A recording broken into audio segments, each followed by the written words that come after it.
ದಿನಾಂಕ 19/3/2026. ಪ್ರಾಪ್ತ ಮುರಳಿ ಬಾಪ್ದಾದ ಮಧುಬನ. ಮಧುರ ಮಕ್ಕಳೇ, ಹೇಗೆ ಬಾಪ್ದಾದ ಇಬ್ಬರು ನಿರಹಂಕಾರಿಯಾಗಿದ್ದಾರೆ, ದೇಹಿ ಅಭಿಮಾನಿಯಾಗಿದ್ದಾರೆ, ಹಾಗೆಯೇ ಫಾಲೋ ಫಾದರ್ ಮಾಡಿ ಆಗ ಸದಾ ಉನ್ನತಿಯಾಗುತ್ತಾ ಇರುವುದು. ಪ್ರಶ್ನೆ: ಶ್ರೇಷ್ಠ ಪದವಿಯ ಪ್ರಾಪ್ತಿಗಾಗಿ ಯಾವ ಎಚ್ಚರಿಕೆ ನೀಡುವುದು ಅತ್ಯವಶ್ಯಕವಾಗಿದೆ? ಉತ್ತರ: ಶ್ರೇಷ್ಠ ಪದವಿಯನ್ನು ಪಡೆಯಬೇಕೆಂದರೆ ಎಚ್ಚರಿಕೆ ಇರಲಿ. ಮನಸ್ಸಿನಿಂದಲೂ ಯಾರಿಗೂ ನನ್ನ ಮೂಲಕ ದುಃಖ ಸಿಗಬಾರದು. ಯಾವುದೇ ಪರಿಸ್ಥಿತಿಯಲ್ಲಿ ಕ್ರೋಧ ಬರಬಾರದು. ತಂದೆಯ ಮಕ್ಕಳಾಗಿಯೂ ತಂದೆಯ ಕಾರ್ಯದಲ್ಲಿ ಈ ರುದ್ರ ಯಜ್ಞದಲ್ಲಿ ವಿಘ್ನ ರೂಪವಾಗಬಾರದು. ಒಂದು ವೇಳೆ ಯಾರಾದರೂ ಬಾಯಿಯಿಂದ ಬಾಬಾ ಬಾಬಾ ಎಂದು ಹೇಳುತ್ತಾ ಚಲನೆಯು ಘನತೆಯಿಂದ ಕೂಡಿಲ್ಲವೆಂದರೆ ಶ್ರೇಷ್ಠ ಪದವಿಯು ಸಿಗಲು ಸಾಧ್ಯವಿಲ್ಲ. ಓಂ ಶಾಂತಿ.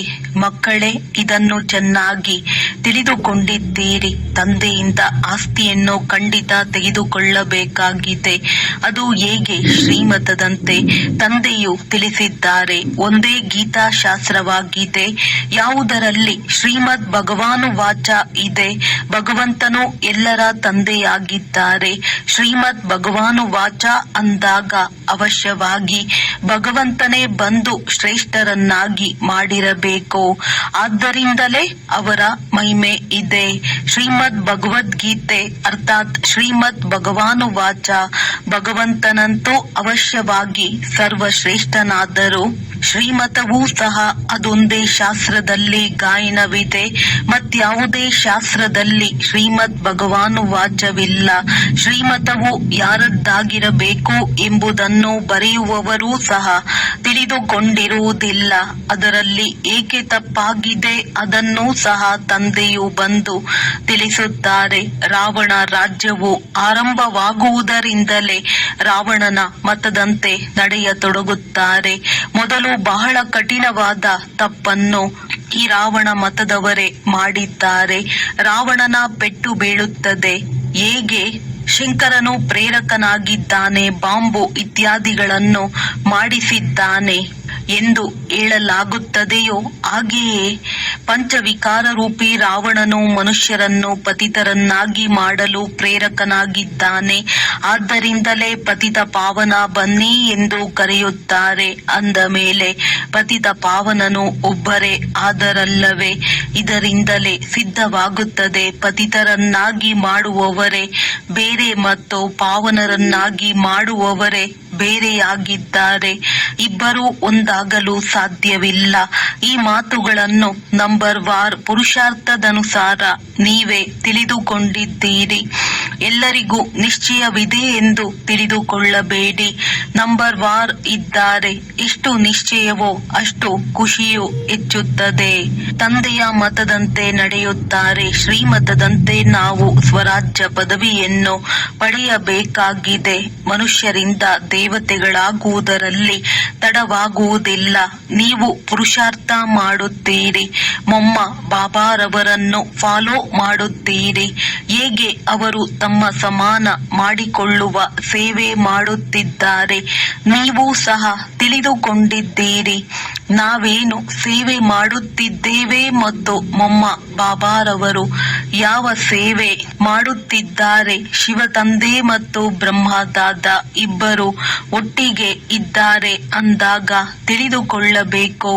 ಎಲ್ಲರಿಗಿಂತ ಸಮೀಪವಿದ್ದಾರೆ.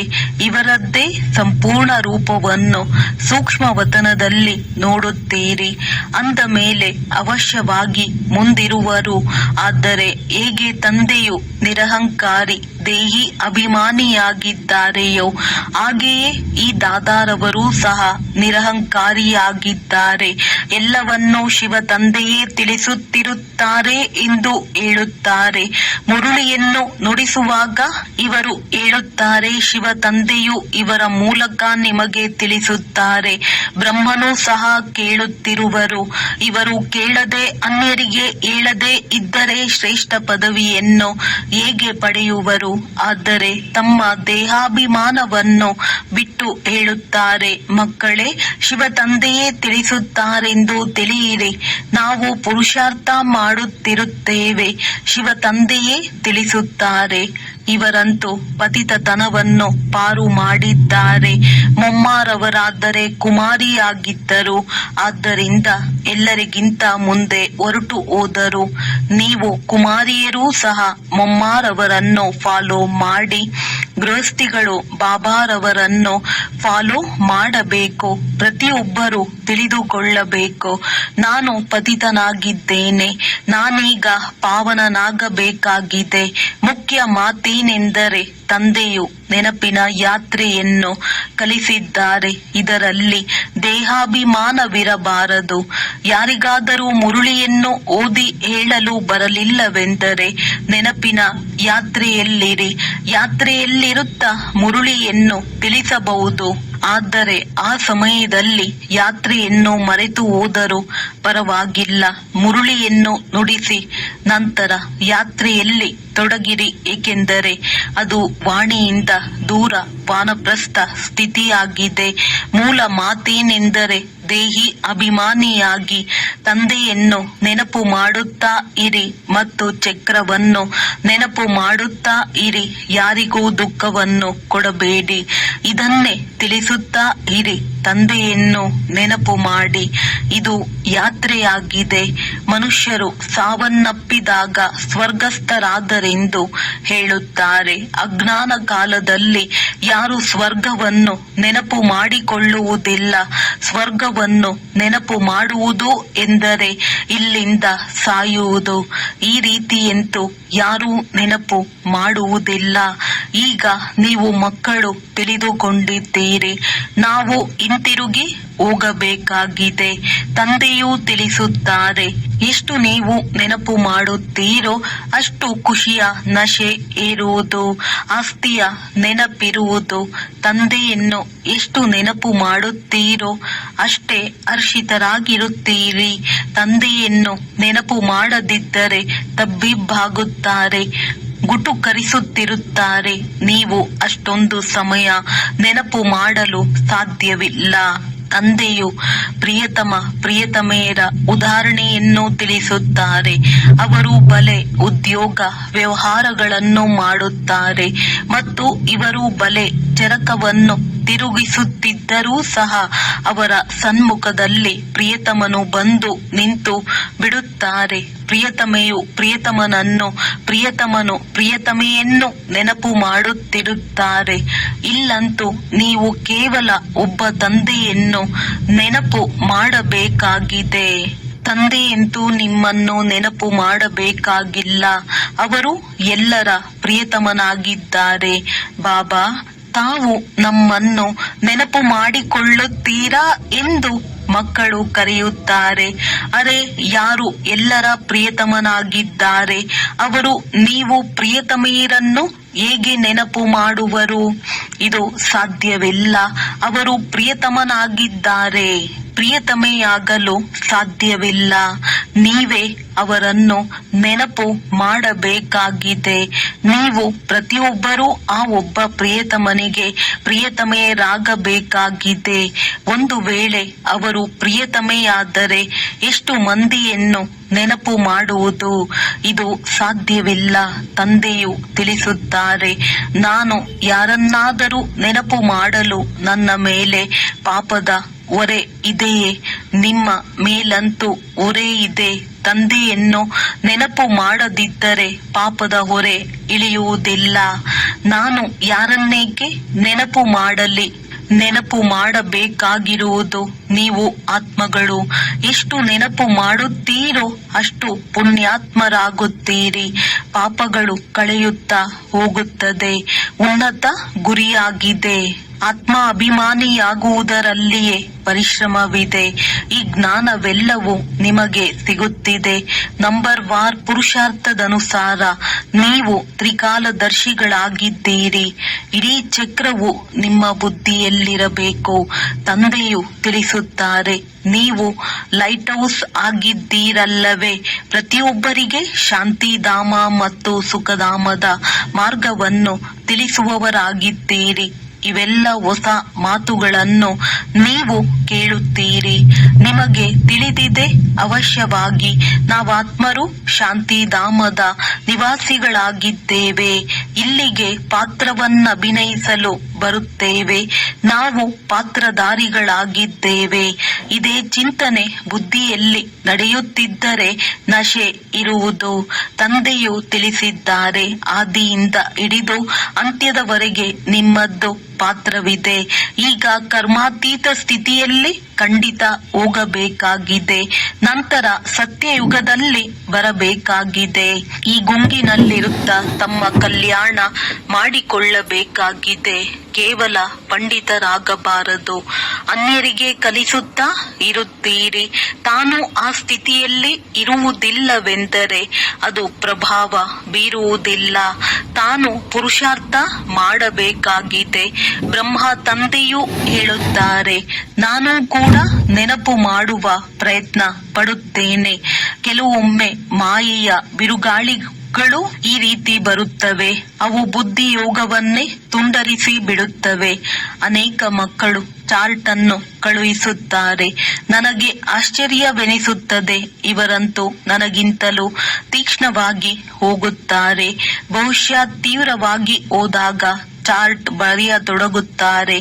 ಆದರೆ ಒಂದು ವೇಳೆ ಇದೇ ತೀವ್ರತೆಯಿಂದ ಮುಂದೆ ಹೋದರೆ ನಂಬರ್ 1 ನಲ್ಲಿ ಹೊರಟು ಹೋಗುವರು. ಆದರೆ ಇಲ್ಲ, ಅದು ಕೇವಲ ಚಾರ್ಟ್ ಬರೆಯುವವರೆಗೆ ಮಾತ್ರ. ಬಾಬಾ, ನಾನು ಇಷ್ಟು ಮಂದಿಯನ್ನು ತನ್ನ ಸಮಾನರನ್ನಾಗಿ ಮಾಡಿಕೊಂಡೆನು ಎಂಬುದನ್ನು ಬರೆಯುವುದಿಲ್ಲ.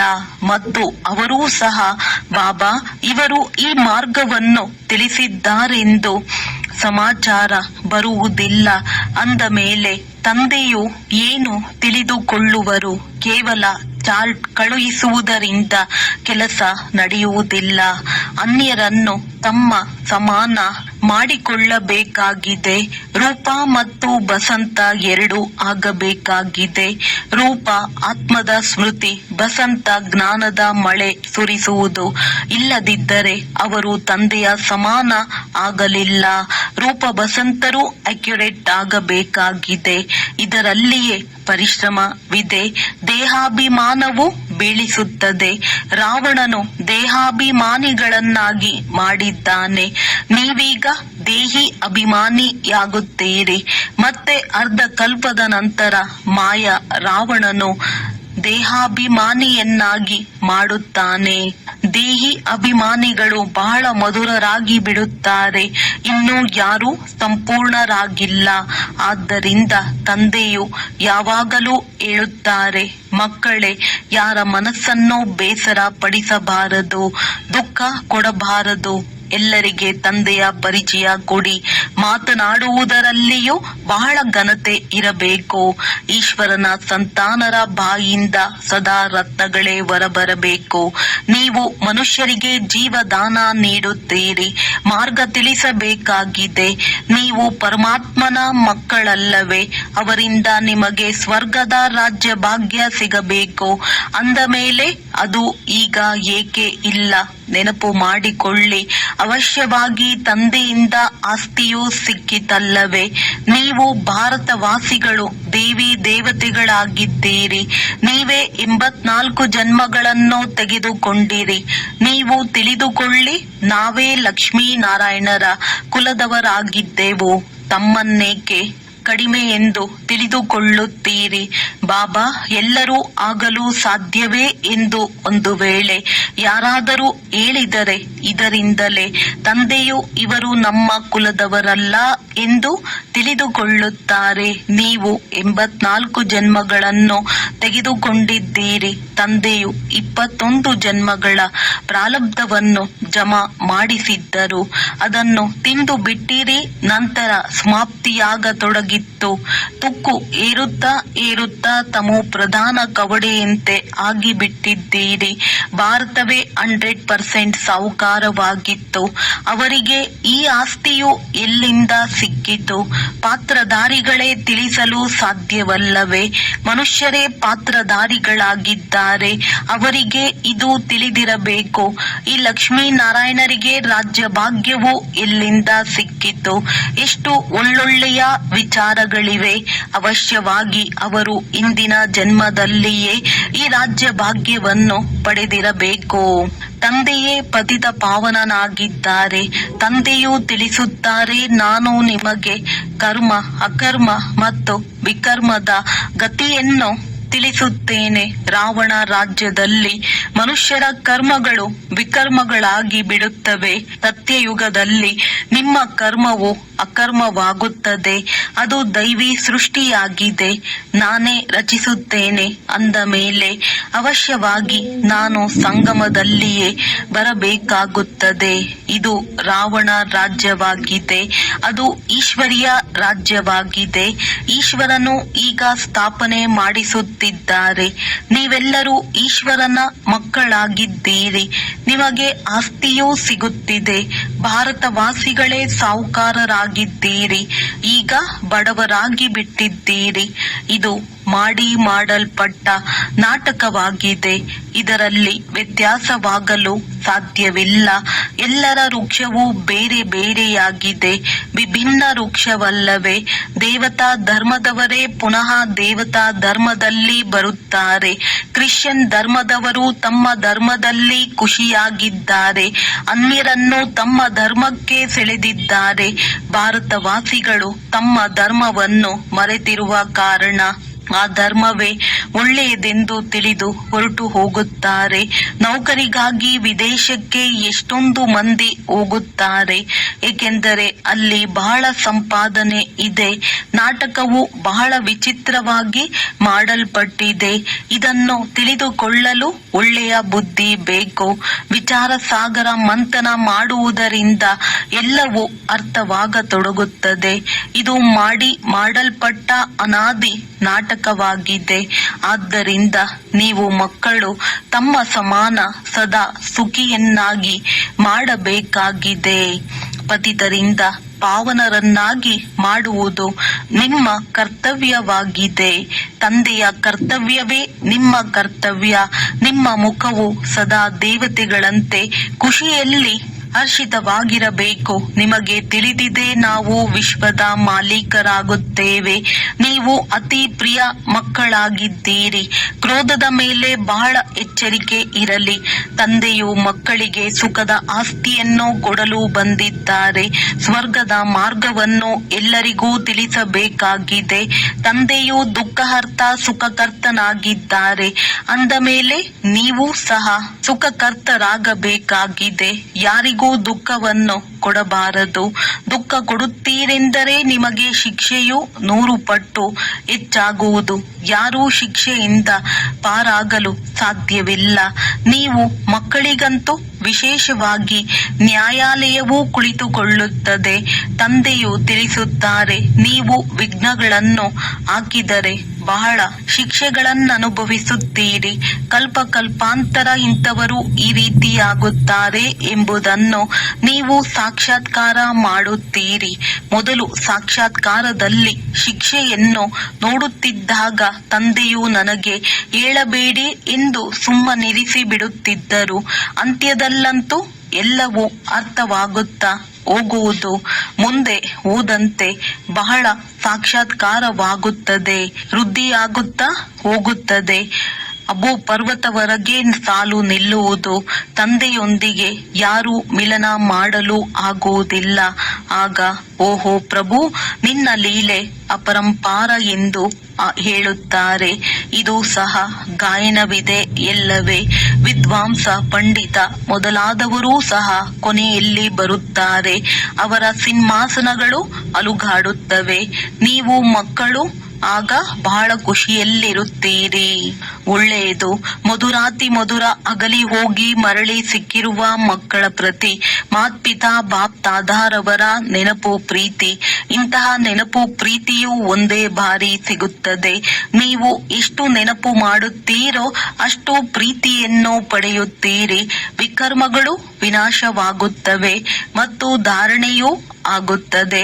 ಮಕ್ಕಳಿಗೆ ಖುಷಿಯ ನಶೆ ಇರಬೇಕು. ಯಾರೇ ಬರಲಿ ಅವರಿಗೆ ಮಾರ್ಗವನ್ನು ತಿಳಿಸಬೇಕು. ಬೇಹದ್ದಿನ ಆಸ್ತಿಯನ್ನು ಬೇಹದ್ದಿನ ತಂದೆಯಿಂದ ಪಡೆಯಬೇಕಾಗಿದೆ. ಇದು ಕಡಿಮೆ ಮಾತೇನು. ಇಂತಹ ಪುರುಷಾರ್ಥ ಮಾಡಬೇಕು. ಒಳ್ಳೆಯದು. ಮಧುರಾತಿ ಮಧುರ ಅಗಲಿ ಹೋಗಿ ಮರಳಿ ಸಿಕ್ಕಿರುವ ಮಕ್ಕಳ ಪ್ರತಿ ಮಾತ್ಪಿತಾ ಬಾಪ್ ತಾದಾರವರ ನೆನಪು ಪ್ರೀತಿ ಹಾಗೂ ಸುಪ್ರಭಾತ. ಆತ್ಮಿಕ ಮಕ್ಕಳಿಗೆ ಆತ್ಮಿಕ ತಂದೆಯ ನಮಸ್ತೆ. ಧಾರಣೆಗಾಗಿ ಮುಖ್ಯ ಸಾರ. ಮಾತು ಚಲನೆಯಲ್ಲಿ ಬಹಳ ರಾಯಲ್ ಆಗಬೇಕಾಗಿದೆ. ಮುಖದಿಂದ ಸದಾ ರತ್ನಗಳೇ ಹೊರಬರಬೇಕಾಗಿದೆ. ತಮ್ಮ ಸಮಾನ ಮಾಡಿಕೊಳ್ಳುವ ಸೇವೆ ಮಾಡಬೇಕಾಗಿದೆ. ಯಾರ ಮನಸ್ಸನ್ನು ಬೇಸರ ಪಡಿಸಬಾರದು. ಕ್ರೋಧದ ಮೇಲೆ ಬಹಳ ಎಚ್ಚರಿಕೆ ಇರಬೇಕಾಗಿದೆ. ಮುಖವು ಸದಾ ದೇವತೆಗಳಂತೆ ಹರ್ಷಿತವಾಗಿರಬೇಕು. ಸ್ವಯಂ ಅನ್ನು ಜ್ಞಾನ ಯೋಗ ಬಲದಿಂದ ದೇವತೆಯನ್ನಾಗಿ ಮಾಡಿಕೊಳ್ಳಬೇಕಾಗಿದೆ. ವರದಾನ. ಶಕ್ತಿಶಾಲಿ ದರ್ಪಣದ ಮೂಲಕ ಸರ್ವರಿಗೂ ಸ್ವಯಂನ ಸಾಕ್ಷಾತ್ಕಾರ ಮಾಡಿಸುವಂತಹ ಸಾಕ್ಷಾತ್ಕಾರ ಮೂರ್ತಿ ಭವ. ಹೇಗೆ ದರ್ಪಣದ ಮುಂದೆ ಯಾರೇ ಹೋಗುತ್ತಾರೆ ಅವರಿಗೆ ಸ್ವಯಂನ ಸ್ಪಷ್ಟ ಸಾಕ್ಷಾತ್ಕಾರವು ಆಗಿಬಿಡುತ್ತದೆ. ಆದರೆ ದರ್ಪಣವೇನಾದರೂ ಶಕ್ತಿಶಾಲಿ ಆಗಿಲ್ಲದಿದ್ದರೆ ಸತ್ಯ ರೂಪಕ್ಕೆ ಬದಲಾಗಿ ಅನ್ಯ ರೂಪವು ಕಂಡು ಬರುತ್ತದೆ. ಸಣ್ಣಗಿದ್ದರೆ ದಪ್ಪಗಿರುವಂತೆ ಕಾಣಿಸುತ್ತದೆ. ಆದ್ದರಿಂದ ತಾವು ಇಂತಹ ಶಕ್ತಿಶಾಲಿ ದರ್ಪಣವಾಗಿ ಬಿಡಿ. ಅದರಿಂದ ಸರ್ವರಿಗೂ ತನ್ನ ಸಾಕ್ಷಾತ್ಕಾರವನ್ನು ಮಾಡಿಸಲು ಸಾಧ್ಯವಾಗಲಿ.